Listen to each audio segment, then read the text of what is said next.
Namastê, sejam todos bem-vindos. Vamos falar hoje sobre um tema que é bastante comum, mas pouco refletido pela maior parte das pessoas, que é o desejo que nós temos de mudança no mundo. Sendo que a verdadeira mudança, ela só pode acontecer dentro da própria consciência. Por que eu desejo mudar aquilo que é externo, quando que eu, na verdade, o que eu preciso mudar é o que é interno, ok? Lembrando que a forma como eu vejo o mundo, ou como o mundo se apresenta, tem a ver com os códigos, as memórias, as impressões que estão em minha própria consciência. Ou seja, se eu vejo um mundo de sofrimento, é porque o sofrimento está em mim. Se eu vejo um mundo de amor, é porque o amor está em mim. Se eu vejo um mundo de paz, é porque a paz está em mim. Ou seja, tudo aquilo que pode ser percebido por mim no mundo ou nessa solução externa que nós chamamos, tem a ver com a minha própria consciência.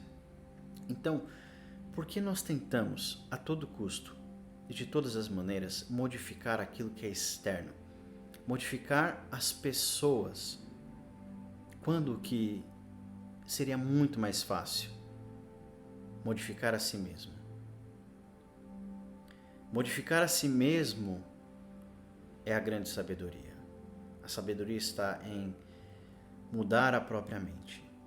Quando eu modifico a minha mente, a minha forma de pensar, a minha forma de crer e acreditar, aí então o mundo externo se apresenta de acordo com essas crenças.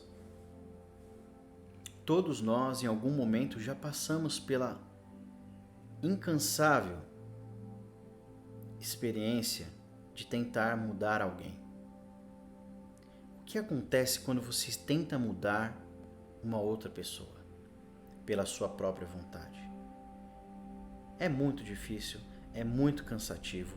Você desprende uma energia imensurável quando simplesmente a mudança está sempre no outro. É o outro que tem que mudar e não você. O máximo que você pode fazer é modificar a sua forma de enxergar o outro, modificar a forma como você vê o outro. E aí então o outro muda. Compreende? Quando eu mudo a minha forma de percepção, tudo então se transforma. É muito autoritário da minha parte se eu quisesse modificar uma outra pessoa. Sabe por quê? Tem um negócio que nós chamamos de livre-arbítrio. Livre-arbedrio, em espanhol. Ok? O que acontece? O livre-arbítrio, ele é uma lei universal. Se eu tenho livre-arbítrio para agir, pensar, me comportar da maneira como eu escolher, é porque todos os outros seres também têm esse mesmo livre-arbítrio. Por que então eu tenho que dizer como o outro deve se comportar? Como o outro deve agir? Porque eu quero modificar no outro aquilo que eu preciso modificar em mim.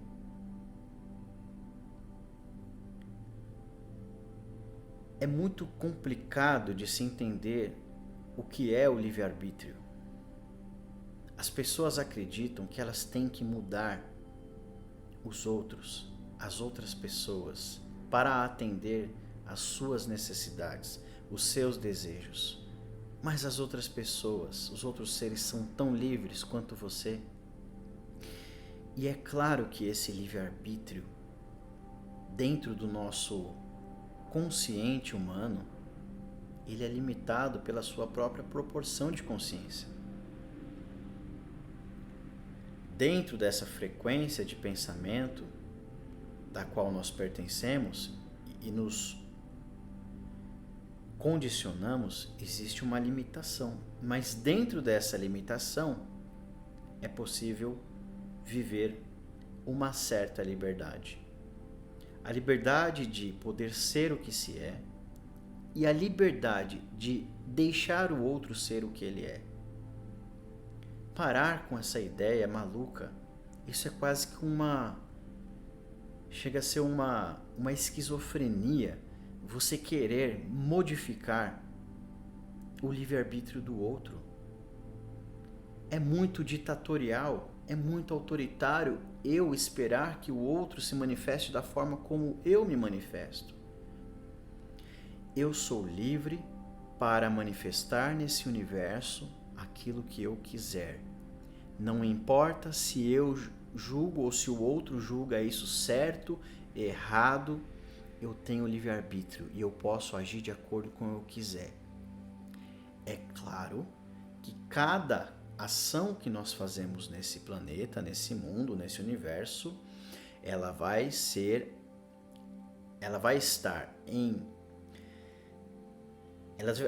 de acordo com uma lei maior, que é a lei de causa e efeito. Então, não importa o que eu faça, sendo isso bom ou ruim, isso vai ter uma consequência. A matemática aqui é simples. Se eu faço algo X, eu vou alimentar o campo X. Se eu faço algo Y, eu vou alimentar o campo Y. E aqui é muito difícil dizer o que é certo e errado, porque o que é certo e errado vai depender de algumas questões, principalmente do nível de consciência de cada ser. Para nós aqui, por exemplo, dentro da nossa capacidade de compreensão da realidade, não matar é quase que uma lei unânime para todos, mas nós sabemos que não é devido às consequências que nós já conhecemos desse planeta. A quantidade de pessoas que ainda assim, conhecendo essa lei, sabendo dessa lei, escolhem ainda realizar esta ação. Ok? Mas voltando no livre-arbítrio, o tema desse vídeo é falar sobre se eu tenho livre-arbítrio, é exatamente porque todos os outros seres deste universo, que é inconcebível pela nossa mente, também têm livre-arbítrios. Existe um termo que é a Síndrome do Salvador. Por N questões, mas por uma questão de condicionamento, um condicionamento que nós temos dentro do nosso campo de consciência, de que primeiro, nós precisamos ser bons para entrar no reino dos céus. E não sendo bom o suficiente, você ficará de fora. Foi-nos dito isso. O que acontece com isso? Não é que essa lei de todo está errado, mas o que acontece é que a gente faz de tudo para fingirmos ser uma pessoa boa, para que os outros pensem que nós somos bons o bastante, para que nós sejamos merecedores desse lugar prometido. O que acontece aqui é que toda a nossa sombra, tudo aquilo que não é bom em nós, nós escondemos e fingimos não conhecer. Nós colocamos debaixo do tapete. E o grande problema disso é que, diariamente, essa sujeira, essa sombra vem à tona de diversas formas, em diversas maneiras. Okay? E as pessoas não conseguem transcender isso porque elas fingem que isso não existe. Elas fingem, existe uma questão de você ser uma pessoa pura, puritano. E existe uma lei natural também no universo e que naturalmente as pessoas que forem transcendendo ou tem uma outra palavra para isso, não é transcender, seria sublimar essas energias que nós chamamos de energias mais densas, de conflito, de sofrimento. Se elas não forem sublimadas, o que vai acontecer? Nós vamos continuar ainda dentro do campo de sofrimento. Então, para que eu possa engrandecer o meu espírito, a minha alma, a minha consciência, não importa o nome que você dê, é preciso olhar também para isso. Eu não sou bom somente e nem sou somente ruim. Nós somos ambos, nós temos ambos. E é curioso, porque as pessoas acreditam tanto que elas são tão boas que elas fingem mesmo não serem tão ruins assim. Só que se você perguntar agora para qualquer pessoa, ou para você que está me assistindo, se a gente pegasse todos os seus pensamentos que você teve no dia de hoje, no dia de ontem, no dia de anteontem, todos, sem exceção, e apresentasse numa sala de cinema, com imagens, com ideias, com imagens, mostrasse para todos os seus amigos, para toda a sua família, para todas as pessoas, você se sentiria confortável? É claro que não. Você tem pensamentos assustadores, todos nós temos. Pensamentos perversos, todos nós temos. Pensamentos preconceituosos, todos nós temos. Nós fingimos sermos seres angelicais enquanto que nós não somos. Nós escondemos de nós mesmos aquilo que nós não podemos aceitar dentro de nós. Porém, essa é uma falsa realidade do ser. Em algum momento essas sombras vêm à tona. Enquanto que isso não for sublimado, dificilmente nós de fato nos tornaremos um ser com uma consciência mais elevada. A síndrome do Salvador é a ideia de que eu, dentro da minha limitação de consciência, mas que eu não posso reconhecer, me sinto um ser acima e superior de todos os seres da humanidade. Então eu tenho a solução para todos os problemas. Eu tenho a solução para todas as questões existenciais. Eu tenho a minha forma de ver o mundo, é a forma correta. E a de todas as outras pessoas está completamente equivocada.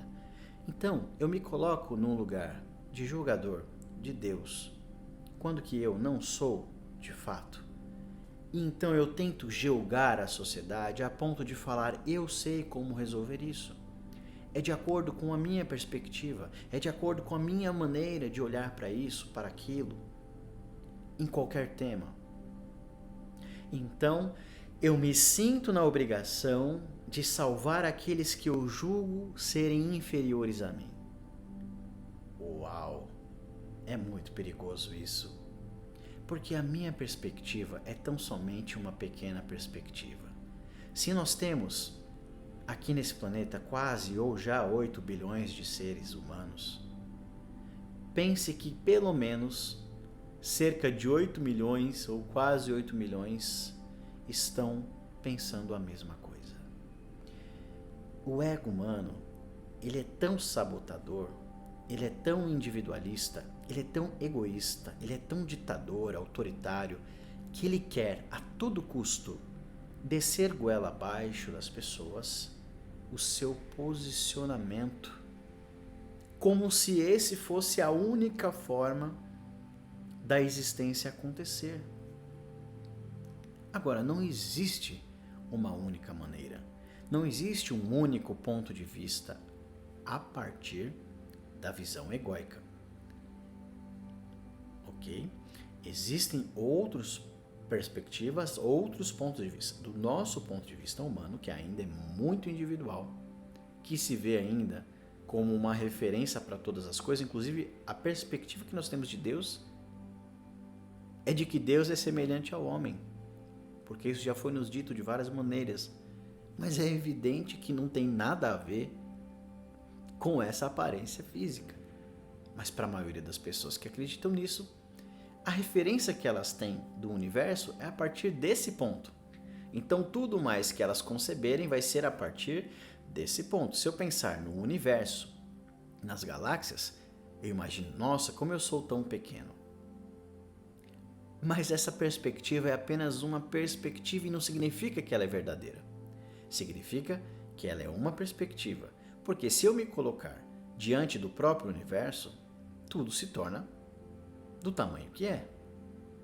Ok? Então tudo depende de onde nós estamos falando, de que lugar nós estamos observando, da onde que é esse ponto de observação. Então a síndrome do Salvador. Eu me julgo superior a todos, então eu tenho a saída para todas as respostas e eu quero modificar a todos a qualquer custo. Eu tenho que modificar o outro porque o outro pensa errado e eu penso certo, e etc. Então, o meu namorado, a minha namorada, o meu marido, minha marida, não sei o que, tudo é tudo a partir do seu ego. Então, vamos observar mais esses impulsos de mudança que acontecem quando que a mudança, de fato, real, deve acontecer na própria consciência. Se eu vejo algo de errado que me incomoda no mundo, então eu devo mudar a minha perspectiva e não aquilo que eu estou vendo de errado. Porque a única realidade que eu posso modificar é a minha mesma. Se eu estou nervoso, bravo com alguém, porque, entre aspas, essa pessoa me deixou bravo, adianta eu ir lá brigar com a pessoa? Não, porque eu vou continuar bravo, nervoso. Eu tenho que resolver a forma. A pergunta não é por que o outro me deixou nervoso e bravo. A pergunta é, por que eu fiquei bravo com o outro? Por que o que o outro fez me deixa incomodado? Percebe que quando a gente muda a perspectiva de visão, fica um pouco mais fácil de resolver as coisas. E se você compreender de que tudo isso que acontece, que eu sinto, acontece a partir de mim, e as mudanças devem ser feitas em mim mesmo, você pode resolver 100% dos seus problemas que você julga ter hoje. Porque, na verdade, todos esses problemas foram criados por você mesmo, pela sua própria mente, pela sua forma limitada de pensar. E apesar de eu estar falando tudo isso, não acredite 100% no que eu falo. Vá investigar. Duvide das coisas que eu falo. Questione o que eu falo, mas não questiona para mim. Não importa. Questiona para você, se isso tiver importância. Porque se não tiver também, joga fora. Não interessa. Ok? O questionamento é na tua própria consciência. Para de querer resolver os problemas do mundo e resolva somente os seus problemas, porque quando os seus problemas forem resolvidos, os problemas do mundo também se resolverão. Quando os seus problemas se resolverem, os problemas do mundo se resolverão, porque o mundo e você são a mesma coisa. O mundo e você são a mesma coisa. Isso que nós chamamos de ambiente externo é só um reflexo da minha própria consciência. E é claro que você vai me perguntar, mas está todo mundo vendo a mesma coisa? Mais ou menos. Todo mundo vê as coisas de forma parecida, porque existe um inconsciente da qual nós criamos e por isso compartilhamos desse mesmo lugar, ambiente, chamado planeta Terra. Mas por que nós estamos aqui e não estamos num outro lugar? Porque os outros que não estão aqui, não estão aqui. Existem forças que para nós ainda são misteriosas, que nos reúnem nesses lugares e nesses espaços.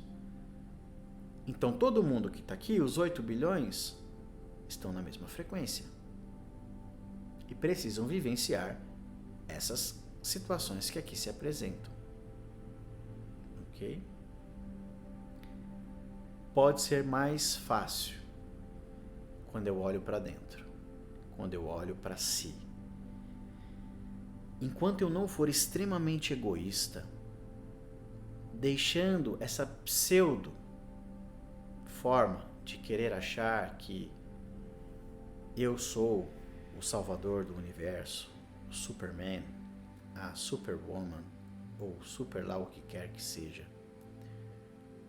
você tem que resolver e corrigir a forma como você percebe a realidade.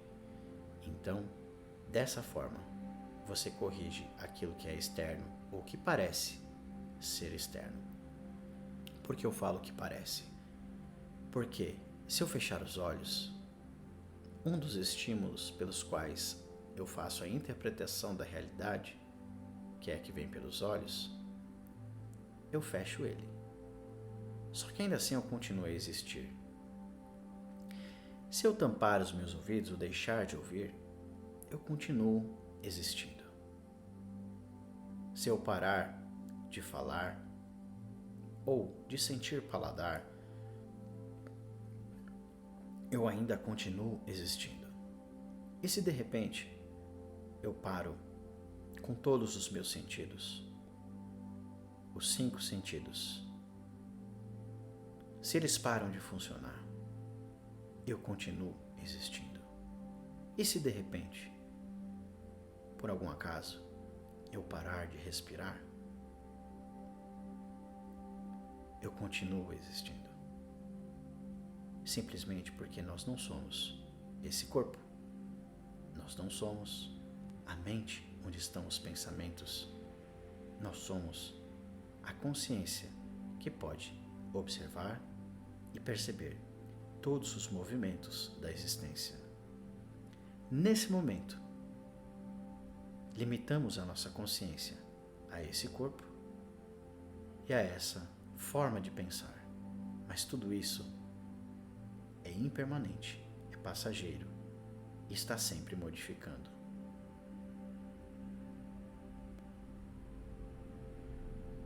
Aprendemos hoje, então, que todas as mudanças, de fato, elas devem acontecer na consciência. Então, tudo mais refletirá aquilo que a própria consciência, antes de qualquer criação manifestou primeiro. Namastê.